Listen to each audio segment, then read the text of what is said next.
imagens fortes. Se você não se sente confortável, eu peço que te retire. Hoje viemos aqui alunos da Escola Guararapes, da turma do primeiro ano E, eu, Emanuela, Paulo, Joana, Paola e Laura, documentar sobre uma história real.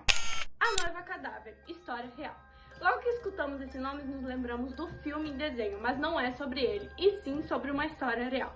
Vamos começar? O contexto dessa história se refere à obsessão de um médico em sua paciente. O nome deste médico é Karl Tanzler, um nome alemão com um sotaque americano. Em 1977, Karl dizia ser um médico e coach. Depois da Primeira Guerra Mundial, se mudou para os Estados Unidos em 1926, onde sua irmã morava, e registrou seu nome como Karl Tanzler van Koos. Este nome é o qual escolheu se referir por se autoconsiderar como um conde. Assim, jurava ser parente de Van Koos. Tinha visões com esta condessa e as considerava como visões do paraíso, que ela seria seu grande amor. Suas visões mostravam uma mulher jovem, muito bonita, bronzeada, de cabelos pretos, mesmo depois de se casar e ter 2 filhas, seu maior desejo ainda era conhecer sua alma gêmea. Era um homem estranho e difícil de viver. Era tão intenso que acabou se afastando de sua família. Não o aguentavam mais. Karl começou a trabalhar como radiologista na Flórida. Neste período, conheceu uma jovem muito bonita que era uma cubana-americana chamada Maria Helena Milagros de Royos. Era exatamente a mulher de seus sonhos. Ele se tornou obcecado por ela. Helena era uma jovem doente. Estava morrendo de tuberculose. Vale lembrar, nesta época, a morte era super romantizada. Quase uma modinha do momento. A mulher era considerada a mais bela morrendo ou morta. A família de Helena não tinha condições de pagar seu tratamento. Sabendo disso, Karl fingiu ser médico e se ofereceu para cuidar dela em casa. Roubou vários equipamentos e objetos super caros de um hospital e levou para cuidar dela.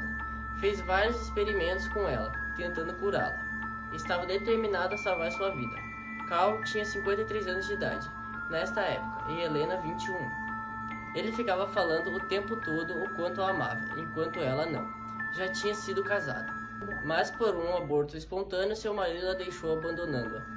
Apesar de separados, ainda estavam legalmente casados, pois não houve divórcio. Apesar de todos os cuidados, Helena acabou morrendo, em 1971, 22 anos. Karl pagou todo o funeral e seu enterro, fazendo uma tumba com uma porta a qual ele era o único que possuía a chave. A partir daqui que começa a ficar bem bizarro. Karl ia visitar ela todas as noites para poder conversar com ela e injetar formol, para que ela ficasse intacta por maior parte do tempo possível. E quem mais vai saber o que ele fazia com ela? Se passou 2 anos ele fazendo isso, até que o hospital percebeu a falta de itens e demitiu ele. Foi então que ele começou a ouvir a voz de Helena chamando ele para resgatá-la e levá-la para casa. Seu corpo já estava se decompondo, mas mesmo assim, Karl a colocou numa carroça e a levou para casa. Para evitar que seu corpo se despedaçasse, passou a preencher seu corpo com pedaços de pano e arame. Para sustentar o cadáver, usava cera e outros produtos químicos. Tratou sua pele, colocou óleos de vidro, colocou uma peruca nela. Para minimizar o cheiro, Karl passava óleos e aromas no corpo dela. Karl dormia com o cadáver, fazia tudo com o cadáver. Mas Helena não parecia mais humana, e sim parecia uma boneca gigante bizarra. Bem, Karl fazia tudo com ela. Dormia, cantava para ela, sentava ela, acreditava que estava morando com a sua esposa. Mas Karl estava sem grana. Então ele começou a sobreviver do dinheiro da sua esposa, da sua real esposa. Sua real esposa. Mas com esse dinheiro ele comprava roupas para Helena e um monte de outras coisas. Ela literalmente havia se tornado uma boneca gigante apodrecendo. Isso já não parece uma loucura, não? Calma que tem mais. Karl passou a acreditar então que se levasse Helena ao espaço, a radiação iria trazê-la de volta à vida. Com isso em mente, começou a construir uma nave espacial em seu quintal.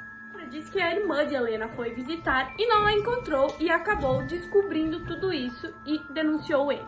De qualquer forma, foi descoberto. Mas, quando descobriram o que ele havia feito e o pegaram, já fazia 7 anos que ele estava morando com Helena, um total de 9 anos. 2 anos visitando e 7 anos morando com ela. Spoiler, ele não foi preso. Existem 2 versões desse caso, de o porquê ele não ser preso. Uma delas diz que na época em que aconteceu, não havia nenhuma lei sobre invasão de túmulos ou coisas assim. Então nada aconteceu com ele. Outra versão diz que um psicólogo entrevistou ele e viu que ele era mentalmente incapaz, ou seja, doidinho. Você acha que é só isso? 0 consequências? É pior ainda. Sua história se espalhou e ficou bem famosinha. Se espalhou várias versões, fofocas, tudo do avesso. As pessoas achavam que ele era apenas um homem solitário que não queria inteirá-la, sem entender que ele era um louco e não alguém romântico. Por isso, nunca sofreu consequências.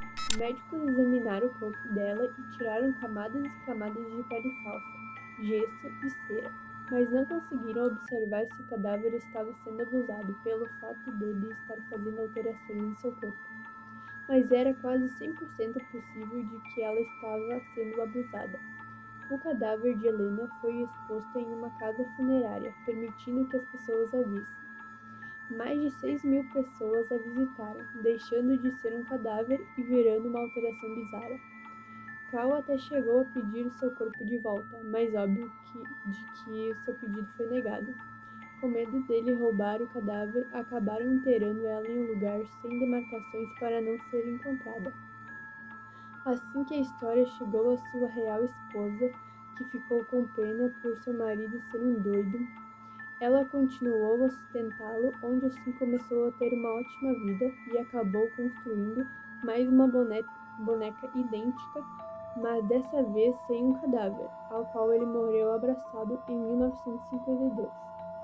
Todos esses absurdos, sim, acredite, foram reais. Apesar de ser uma história bastante conhecida, faltam alguns detalhes os quais não encontramos. Como fica a dúvida do porquê ele foi aos Estados Unidos e outras dúvidas que ainda continuam no ar. Foi o documentário sobre a noiva cadáver. Eu agradeço muito a todos que assistiram até aqui.